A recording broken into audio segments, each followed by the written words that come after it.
नमस्कार दोस्तों, स्वागत है आप सभी का हमारे यूट्यूब चैनल इंजीनियर सत्या में। आशा करता हूँ आप सभी लोग अच्छे होंगे और अच्छे से अपनी पढ़ाई कर रहे होंगे। चलिए आज हम देखते हैं बिल्डिंग मटेरियल के वन लाइनियर क्वेश्चंस जो आपके कंपटीशन एग्जामिनेशन के लिए काफ़ी इंपॉर्टेंट रहने वाले हैं। तो चलिए शुरू करते हैं। पहला है नंबर फर्स्ट है स्टोन्स। जो स्टोन्स हैं वो हम जियोलॉजिकली 3 पार्ट में डिवाइड करते हैं। पहला होता है हमारा आग्नियस, दूसरा sedimentary and third is metamorphic. तो जो आग्नियस रॉक्स हैं वो क्या होती हैं उसको समझ लेते हैं। The rocks which are form due to solidification of molten mass lying below और above the earth surface are called igneous rock. इनके एग्जाम्पल हैं ग्रेनाइट एंड क्वार्टजाइट। अगली हमारी sedimentary rock. The rock are form due to the gradual deposition of the material like sand, gravel आदि। तो इसका जो example है वो हमारा हो जाएगा लाइमस्टोन एंड सैंडस्टोन। नेक्स्ट है मेटामॉर्फिक रॉक। जियोलॉजिकली क्लासिफिकेशन है। तो जो मेटामॉर्फिक रॉक्स हैं वो होती हैं the rocks form due to alteration of original structure under heat and excessive pressure. तो इसका एग्जांपल हमारा मार्बल हो जाएगा। Physical classification. फिजिकल क्लासिफिकेशन में हमारा स्ट्रेटिफाइड एंड अनस्ट्रेटिफाइड रॉक्स आती हैं। तो stratified the rocks which exhibit distinct layer with can be separated, मतलब जिनको हम लेयर में आसानी से अलग कर सकें उनको हम स्ट्रेटिफाइड रॉक्स कहते हैं। ये हमारा एग्जाम्पल इनका स्लेट, लाइमस्टोन एंड सैंडस्टोन हो जाएगा। और जो अनस्ट्रेटिफाइड रॉक्स हैं these rocks do not show any sign of strata and can not be easily slip into slab, मतलब जिनको आसानी से अलग न किया जा सके उनको हम अनस्ट्रेटिफाइड रॉक्स कहते हैं। Example granite and marble. Next question देख लेते हैं आगे क्या है। Chemical classification. तीसरा हमारा केमिकल क्लासिफिकेशन। इसके तहत हमारा होता है siliceous rock. The rocks which contain silica as the main content, मतलब जिसमें अगर सिलिका है तो हमारी सिलिशियस रॉक है। Example granite, quartzite and gneiss. Next है argillaceous rock. The rocks which content clay alumina, जिसमें क्ले और एल्युमिना मेजर कंटेंट होगा वो हमारी आर्गिलेशियस रॉक कहलाएगी। Example slate, laterite and kaolin. Next है calcareous rock. The rocks which content calcium और lime as main content, अगर जिसमें कैल्शियम और लाइम है वो हमारी कैलकेरियस रॉक कहलाएगी। Example limestone and marble. Next important building stone. जो हमारी बिल्डिंग में मेन स्टोन यूज होते हैं उनके बारे में पढ़ लेते हैं। नंबर है फर्स्ट है granite. Granite it is igneous rock. It is mainly compose of quartz, felspar and mica. It is use for exterior face of building wall. Next है slate. It is an argillaceous rock. The slate is the form of tiles used of extraction of roof covering material. Slate को हम roof covering material में use करते हैं। Next है gneiss. It is siliceous rock. It is good material for street paving. Gneiss को हम street paving के लिए यूज करते हैं। Sandstone. It is a sedimentary rock. It is use for ashlar work, moulding and carving के लिए use करते हैं सैंड स्टोन का। आगे है marble. It is metamorphic rock. It is use as carving and decoration work. Marble को decoration work के लिए यूज किया जाता है। Limestone. It is sedimentary rock. It is use as stone masonry wall.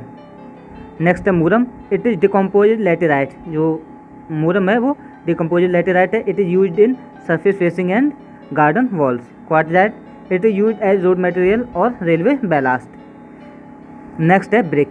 Brick क्या होती है हमारी? A good brick content 20% to 30% of alumina and 50 to 60% of silica. The excess of alumina makes brick crack and warp on drying, मतलब अगर हमारी alumina की मात्रा सूखने पर, अगर एल्युमिना की मात्रा ब्रिक में ज़्यादा होगी तो सूखने पर इसमें क्रैक डेवलप हो जाएंगे। And the excess of silica make brick brittle and weak. अगर सिलिका की मात्रा ज़्यादा होगी तो हमारी ब्रिटल होगी और ब्रिक हमारी कैसी होगी? वीक होगी, कमज़ोर हो जाएगी। नेक्स्ट है एफ्लोरेसेंस। एफ्लोरेसेंस क्या होता है? The alkaline salt present in the brick absorb moisture from air, drawing leaf powder deposit on the brick, मतलब पाउडर के रूप में झड़ने लग जाती है, जो कि साल्ट, एल्कलीन साल्ट की प्रेजेंट की वजह से होता है, जो वायुमंडल से मॉइस्चर एब्जॉर्ब करके पाउडर के रूप में झड़ने लग जाती है ईंट, उसी को हम एफ्लोरेसेंस कहते हैं। अगला है मैन्युफैक्चरिंग ऑफ ब्रिक। इसको 4 पार्ट में तैयार करते हैं। नंबर फर्स्ट है प्रिपरेशन ऑफ क्ले। सबसे पहले किले को तैयार किया जाता है। The earth is dug out and left out atmosphere, it is found that 1.5 to 2.5 cubic metre of earth is required to preparing 1000 brick. मतलब 1000 ब्रिक बनाने के लिए हम 1.5 से 2.5 क्यूबिक मीटर मिट्टी लेते हैं। The clay tempered in pug mill and the process of mixing the clay water and other ingredient called kneading. Next है moulding of brick. The hand made bricks are superior than the machine made brick. Next है drying of brick. The brick are arranged in such a way that their edges slightly rise around called hacks. And number 4th and last, burning of brick. The burning of bricks is done either clamp or kiln. Burning, the average turnover in clamp burning 60%, first class की brick 60% निकलती clean में, where as in clamp में 60% है, whereas in kiln burning the average turnover 80 to 90% first class brick निकलती है हमारी। The burning of bricks in kiln is complete 24 hour as temperature 1000 से 1200 degree Celsius and after that 12 days need to cooling. 12 दिन तक इनको ठंडा होने दिया जाता है। नेक्स्ट है क्लासिफिकेशन ऑफ ब्रिक। जो हमारी ब्रिक है वो 3 क्लास की होती है। Number first class brick. This brick should not absorb water more than 20% when immersed in water for ever 24 hours. It should have minimum crushing strength 10.5 Newton per mm square. Second class brick. These bricks should not absorb water more than 22% when immersed in water for ever 24 hours. It should have minimum crushing strength 7.5 Newton per mm square. Third class brick. These bricks should not absorb water more than 25% then immersed in water. इनकी जो crushing strength है वो काफ़ी कम होती है, 3.5 Newton पर mm के something. Next है jhama brick. These brick are over burnt and irregular shape. The standard size of brick वो होता है हमारा 19/9/9 centimetre and nominal size of brick जो होता है 20/10/10 centimetre. The number of bricks required for 1 cubic metre of brick masonry is 500। Next है lime and type of lime. जो lime के टाइप में क्या है, quick lime. It is the lime obtained from classification of pure lime stone. And next है hydrated lime. It is lime obtained from observation of water. Number 3 rich lime.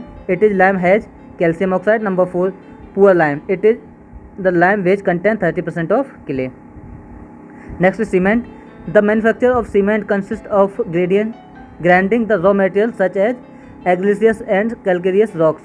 It is then burned at a temperature of 1500 degree Celsius. When the material sinters and particularly fuse into balls known as clinker. The clinker is cooled and grounded to fine powder with some gypsum is added. The resulting product is Portland cement. Testing of Portland cement. Number 1 fineness test. This test is conducted to check the proper grinding of cement. It is tested either by sieve method or air permeable method. The percentage of residual left should not be more than 10% for sieve method.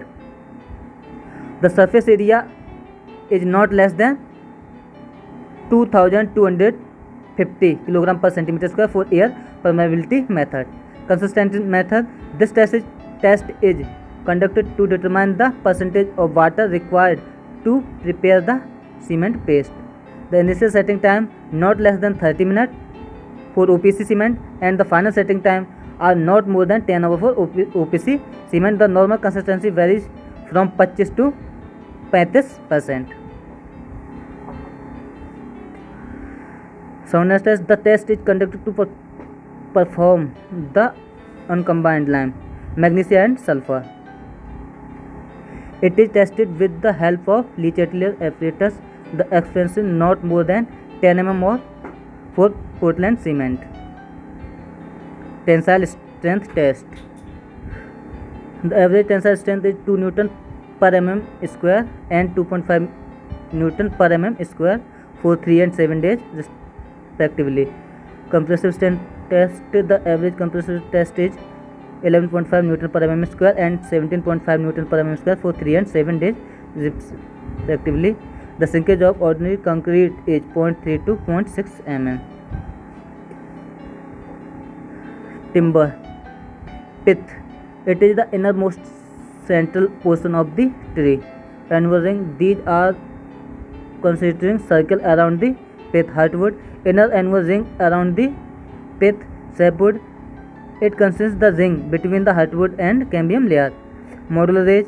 It is the radial fiber extends from pith to the cambium layer. Defect in timber.